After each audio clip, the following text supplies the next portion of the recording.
সালাম দিয়ে শুরু করছি আমার আজকের এই সুন্দর আয়োজন। আসসালামু আলাইকুম। কেমন আছেন সবাই? আলহামদুলিল্লাহ, আমি ভালো আছি। আশা করছি যে যেখানে যেমন করে আছেন ভালো আছেন, নিরাপদে আছেন। সকলের জন্য এই শুভ কামনা যে সকলেই আপনারা ভালো থাকেন। দেখতে দেখতে রোজা চলেই যাচ্ছে, সামনে ঈদ চলে আসছে।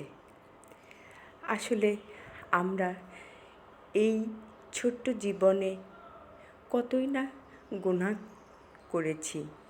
রোজার মাসটা যে যত বেশি আমল করব, যে যত বেশি ভালো কাজ করব, হয়তো আল্লাহ পাক খুশি হয়ে আমাদের সেসব গুনাহগুলো মাফ করে দেবেন।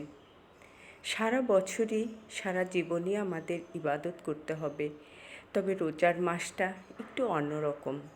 রহমতের মাস। আল্লাহ পাক ইচ্ছা করলেই আমাদের গুনাহগুলি মাফ করে দিতে পারেন। আমরা সকলেই সারাটা দিন একবার হলেও আয়নার সামনে নিজের মুখটা দেখি, কিন্তু সত্যিকার অর্থে নিজেকে দেখা এটা কিন্তু দেখি না। অর্থাৎ নিজে কি করছি, কোনটা ভালো করছি, কোনটা খারাপ করছি। এই রোজার মাসে আমরা কে কতটুকু ভালো কাজ করলাম, কতটুকু খারাপ কাজ করলাম, এটার হিসাব যদি আমরা নিজেরাই করতে থাকি, তাহলে দেখা যাবে খারাপের চেয়ে ভালো কাজটার দিকেই মনোনিবেশটা বেশি হয়েছে। কতটুকু ভালো করতে পেরেছি বা পারছি, কতটুকু ভালো লিখাতে পারলাম আমলনামায়, এটা কিন্তু আমরা কেউ জানি না। কিন্তু এইটুকু জানি যে কোনটা ভালো, কোনটা মন্দ। তাই আমাদের সকলেরই উচিত মন্দটাকে বর্জন করা। কিন্তু কয়জন আমরা পারি?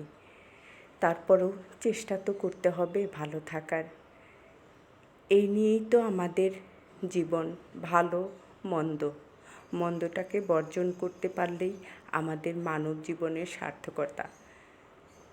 এই তো গল্পে গল্পে আমার ভিডিওটাও কিন্তু শেষ হয়ে গেল। কেমন লাগলো জানাবেন। কথায় যদি কোনো ভুল হয়ে থাকে তাহলে নিশ্চয়ই ক্ষমা সুন্দর দৃষ্টিতে দেখবেন। সকলেই ভালো থাকবেন।